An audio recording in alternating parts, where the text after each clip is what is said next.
রাকিবের উপর যে হামলাটা হয়েছে সেটি ন্যাক্কারজনক একটি ঘটনা। এটা আমরা এবং বাকিদের উপর এটা আমরা কখনোই মেনে নিইনি এবং আমাদের ব্যাপারে খুব স্ট্যান্ড ছিল যে এই রাকিবের সাথে যেটি ঘটেছে সে ব্যাপারে প্রশাসনের পুরোপুরি দায়ী। এটা ইন্টেনশনালি হোক অথবা আনইনটেনশনালি হোক, যেভাবেই হোক রাকিবের উপর যেটা হামলা হয়েছে এটা খুবই ন্যাক্কারজনক এবং আমাদের কাছে খুবই এবং অপ্রত্যাশিত। তো সে কারণে আমরা বলেছিলাম যে এদের ব্যাপারে বিশেষ করে এখানে নিউমার্কেট থানার ওসি এবং এসির নাম কিন্তু এই দাবিতে সংযুক্ত করা হয়েছিল। তো সেই জায়গা থেকে তারা আমাদের কাছে 7 দিন সময় চেয়েছিল। আমরা বলছি না, 7 দিন সময় দেওয়া সম্ভব না, তাহলে উদ্ভূত পরিস্থিতি এই মুহূর্তে নিয়ন্ত্রণ করা সম্ভব হবে না। সে কারণে আমরা বলেছি যে এটাকে আরও কমিয়ে এনে যদি 24 ঘন্টার মধ্যে করা যায় তাহলে সবচেয়ে ভালো।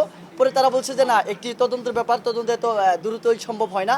তো সে কারণে তারা আমাদের কাছ থেকে 3 দিনের সময় নিয়েছেন। আমরা 3 দিনের সময় তাদেরকে আমরা 3 দিনের সময় দিয়েছি।